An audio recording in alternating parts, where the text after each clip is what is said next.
Full length podcast consume చేయలేకపోతే దాని నుండి జనరేట్ అయిన షార్ట్ అండ్ ఇంట్రెస్టింగ్ క్లిప్స్ కోసం ది ఆర్ఆర్ఆర్ షో క్లిప్స్ అనే యూట్యూబ్ ఛానల్ని సబ్స్క్రైబ్ చేసుకోండి. ఇంకొక విషయం సార్, వేరే కంట్రీస్ అండ్ మన కంట్రీస్తో కంపేర్ చేస్తే రిజర్వేషన్ అనేది మన ప్రతి దాంట్లో పాతుకుపోయింది సార్. సరే, నువ్వు వాడికి చదువు అందట్లేదు అని రిజర్వేషన్ ఇచ్చినావు, ఓకే. మరి జాబ్లో ఎందుకు రిజర్వేషన్ ఇవ్వాలి? చదువులో ఇచ్చినావు, వచ్చిన అందరు లెవెల్కి వచ్చి అందరు ఒకటే లెవెల్కి వచ్చినారు, మరి జాబ్ ఎందుకు? మళ్ళీ జాబ్ తర్వాత జాబ్లో ఇచ్చిన తర్వాత మళ్ళీ జాబ్ ప్రమోషన్ ఇవ్వడానికి మళ్ళీ దాంట్లో ప్రతి చోట టాలెంట్ని ఆపేస్తుంది అన్న ఫీలింగ్ ఒక సైడ్ నుంచి చూస్తే. పైనుంచి మీకేమనిపిస్తుంది సార్, రిజర్వేషన్ అసలు ఇంకా ఎందుకు ఉంది అని? ఓకే, సో దీనికి నేను రెండు రకాలుగా చెప్తాను రోహిత్ నీకు. టాప్ ఇప్పుడు లెటస్ సే స్టార్టప్స్ కంపెనీస్ ఉన్నాయి. ఈ కంపెనీస్ పెట్టిన వాళ్ళు కానీ, లేకపోతే పెద్ద పెద్ద కంపెనీస్ ఉన్నవాళ్ళు, మాల్స్ ఉన్నవాళ్ళు, పెద్ద పెద్ద రిచ్ పీపుల్, వీళ్ళందరిలో ఎవరన్నా ఈ ఈ ఈ రిజర్వేషన్ ఉన్న వాళ్ళు ఉన్నారంటావా? అంటే నేను చెప్పేది ఒక కంపెనీస్ ఒక హైదరాబాద్ ఏరియాలోనో లేకపోతే ఇండియాలోనో ఒక 1000-2000 బిగ్ కంపెనీస్ ఉన్నాయి అనుకుందాం. ఈ 2000 బిగ్ కంపెనీస్లో ఎవరన్నా ఈ రిజర్వేషన్ పొందే వాళ్ళు ఆ కంపెనీ పెట్టుంటారంటావా? రిజర్వేషన్ పొందిన వాళ్ళు పెట్టారు అంటే లైక్ ఆ కేటగిరీ వాళ్ళు, లైక్ అంటే ఇప్పుడు రిజర్వేషన్ అనేసరికి మన సిస్టంలో ఏంటంటే మన కాన్స్టిట్యూషన్ ప్రకారము టోటల్గా schedule caste, schedule tribes and backward classes అని ఇట్లా 3 రకాలుగా డిస్ట్రిబ్యూట్ చేసి వీళ్ళకి కొంత రిజర్వేషన్ ఇవ్వాలి అనేది మన కాన్స్టిట్యూషన్ చెప్తుందన్నమాట. వై? బికాస్ షెడ్యూల్ క్యాస్ట్ అనేసరికి హూ ఆర్ అన్టచబుల్స్, వాళ్ళని అన్టచబుల్స్గా చూసింది. ఒక కొన్ని వేల సంవత్సరాల నుంచి they are untouchables and they were not touched, they were not allowed to touch.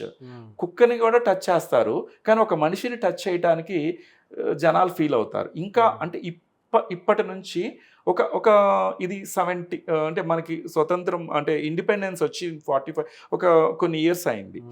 దానికంటే ఒక 20 ఇయర్స్ ముందు, అంటే బిఫోర్ 100 ఇయర్స్ ముందు కూడా ఏముండేదంటే నోటికి ఒక ముంత, వెనక ఒక చీపురు కట్టుకొని నడవాలి ఎవరైతే అన్టచబుల్స్. గవిక్కిన వాడికి ఉమ్మొస్తే దాంట్లో ఉయ్యాలి, అండ్ వాడు నడిచిన దారిని క్లీన్ చేయటానికి వెనక ఒక చీపురు ఉండాలి దాన్ని క్లీన్ చేయటానికి. సో అలాంటి వాళ్ళకి ఒక రిజర్వేషన్ పాలసీ అనే దాన్ని తేటంలో పెద్ద రాంగ్ అనేది నాకు కనిపించదు. ఎందుకు అంటే వాళ్ళ వేల సంవత్సరాల నుంచి అణగారి సొసైటీకి దూరంగా ఉండబడి అసలు వాడికి నీతి, న్యాయము, చట్టము, ధర్మము ఇవన్నీ ఆలోచించే క్యాపబిలిటీ కూడా లేదు వాడికి. ఎందుకంటే అసలు నువ్వు టచ్చే చేయట్లేదు వాడిని. నువ్వు టచ్చే చేయనప్పుడు అసలు వాడికి ఇవన్నీ ఏం తెలుస్తాయి? ఈ ప్రొస్పెక్ట్ ఇలాంటిది ఒక very interesting scenario in India. Whereas other కంట్రీస్లో ఇంత ఉండదు. ఉంటుంది, రేసిజం ఉంటుంది, డిఫరెంట్ కైండ్స్ ఆఫ్ రేసిజమ్స్ ఉంటాయి. ఆ మాటకు వస్తే యుఎస్లో కూడా రిజర్వేషన్ పాలసీస్ ఉంటాయి. అంటే ఎలా ఉంటాయి అంటే వాళ్ళకి ఒక ఎస్ఎస్ఎన్ నెంబర్ ఉంటుంది.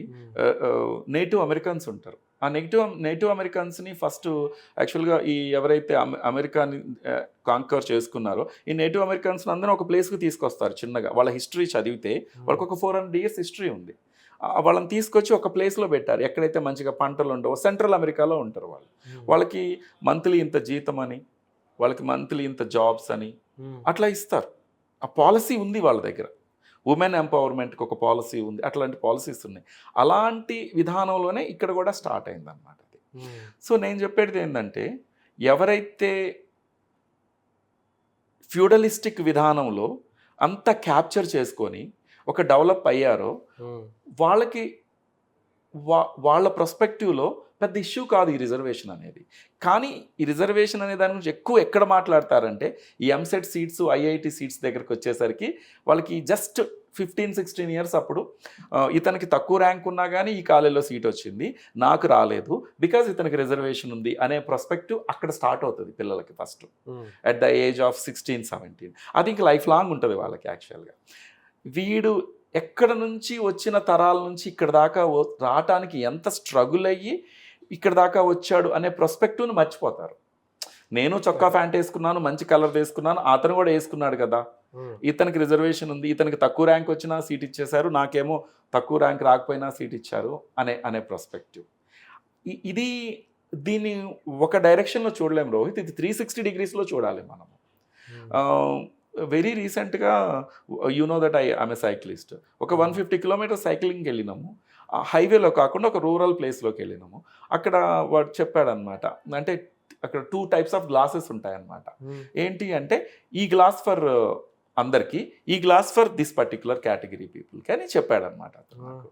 అంటే ఇక్కడ హైటెక్ సిటీ నుంచి ఒక 150 కిలోమీటర్స్ దూరం వెళ్తేనే ఇలాంటి సిస్టమ్ ఉన్నప్పుడు, అంటే నేనేమంటానంటే ఐఎమ్ నాట్ ఎంకరేజింగ్ రిజర్వేషన్ ఉండాలనో లేకపోతే ఇది హ్యూమన్ని సఫర్ చేయటం అనేది కరెక్ట్ ప్రాసెస్ కాదనేది నా ఫీలింగ్. ఒక అన్టచబుల్ అని ఒక పర్సన్ని నువ్వు సఫర్ చేసే రైట్ ఎవరికీ లేదనేది నా పర్స్పెక్టివ్. ఆ పర్స్పెక్టివ్ని నార్మలైజ్ చేయటం కోసం వచ్చిన రిజర్వేషన్ అనేది సబ్ పాయింట్, అది ఒక చిన్న పాయింట్. అది మన సిస్టంలో ఇప్పుడు చూస్తుంటాం కదా, ఒక అతన్ని ఎవరినో లవ్ చేశారని ఒక అతన్ని చంపేశారనో, తక్కువ కులం అతన్ని చంపారని మనం న్యూస్లో ఆల్టర్నేటివ్ డేస్ కాకపోయినా చూస్తుంటాం, వెరీ క్యాజువల్గా చూస్తుంటాము, దాన్ని అంత మనం పట్టించుకోము. కానీ if such kinds of are stopped, then there is no requirement of reservation అని నా feeling. When normalization comes in the society, I don't think so reservation is required. Till normalization రానంత వరకు ఇలాంటి ఇష్యూస్ నడుస్తాయని అనుకుంటున్నాను. దీనికి ఇంకొక పాయింట్ చెప్తాను నీకు. స్టాటిస్టిక్స్ ఏం చెప్తున్నాయంటే, లెటస్ సే రిజర్వేషన్లో ఒక స్టూడెంట్ ఐఐటీలో జాయిన్ అయ్యాడు అనుకుందాం. జాయిన్ అయినంత మాత్రాన అతను డిగ్రీ కంప్లీట్ చేస్తున్నాడా అనేది మీరు చూడాలి. ఒక ఇంత half of the people are not completing. Those who get the reserve కేటగిరీలో ఎవరైతే అడ్మిషన్ తెచ్చుకున్నాడో, they claim that because I'm reserved category, because I'm untouchable, I was not treated properly అని క్లైమ్ చేస్తుంటారు. నేషనల్ కమిషన్ ఫర్ ఎస్టీకి, national commission for SC అని ఉంది. అక్కడ cases చూస్తే మనకు అర్థమవుతుంది ఎంత ఇట్లాంటివి ఉన్నాయి అని అర్థమవుతుంది. ఈ రెండు నార్మలైజ్ అయిన రోజున రిజర్వేషన్ అనేది రిక్వైర్మెంట్ లేదు Rohit. Till that point it ఉంటుందేమో అని అనిపిస్తుంది నాకు యాక్చువల్గా. ఇది ఎడ్యుకేషన్ అనుకోండి సరే, అప్పటి వరకు ఎడ్యుకేషన్ అందలేదు కాబట్టి ఎడ్యుకేషన్లో ఇస్తున్నారు. మీరు ముందు అడిగినట్టు ప్రైవేట్లో ఉన్నారా పెద్ద కంపెనీస్లో అంటే ఉండరు, ఇట్లా రిజర్వేషన్తో వాళ్ళు తీసుకోరు. బట్ నేను అన్నది అది కాదు. ఎవరైతే నువ్వు అంటే ఫర్ ఎగ్జాంపుల్ నువ్వు అంటున్న రిజర్వేషన్ ఏదైతే ఒక 15% ఎస్సీ కేటగిరీకి ఉంటుంది, 7.5% ఎస్టీ కేటగిరీకి ఉంది. ఈ 15 ఈ 7 ఉన్నారు కదా, ఈ జనాలకి ఎవరికైనా పెద్ద కంపెనీ పెట్టుకునే అంత క్యాపబిలిటీ వచ్చిందా? They became entrepreneurs or they became at any point of time did you ever, అంటే మనకి క్యాస్ట్ తెలియదు బట్ స్టాటిస్టిక్స్ ఏం చెప్తున్నాయంటే no one is there like that, no one is there like that. That is the statistics is telling.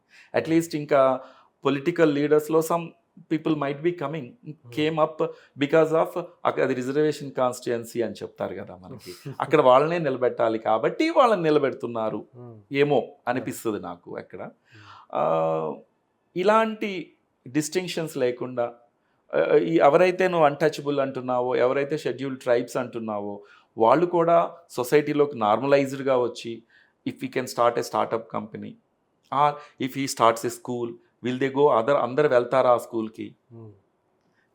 ఇవన్నీ there are big questions in our society. స్టిగ్మాలో ఉన్నాయి కొన్ని ఇట్లాంటి ఇష్యూస్. ఈ పర్స్పెక్టివ్లో నాకేమనిపిస్తుంది అంటే నార్మలైజేషన్ రావాలి సిస్టమ్. ఈ కాస్టిజం ఏదైతే ఉందో దాన్ని ఎంతవరకు నార్మలైజ్ చేసుకోగలుగుతామో, మరీ ప్రాణాలు తీసే అంత, చంపే అంత కాస్ట్కి అంత ఉందా అని అనిపిస్తుంది నాకు ఒక్కొక్కసారి. అంత ఉంటుందా? అంత చంపాలనే అంత అనిపిస్తుందా? ఏదోలే లవ్ చేసుకున్నారు, వాళ్ళ లైఫ్ వాళ్ళు లీడ్ చేస్తారు అనుకోకుండా వాళ్ళని చంపాలి అనేంత కోపము ఎలా బిల్డ్ అయింది ఇయర్స్ టుగెదర్ సొసైటీలో? ఈ స్టిగ్మా పెద్ద కల్పిట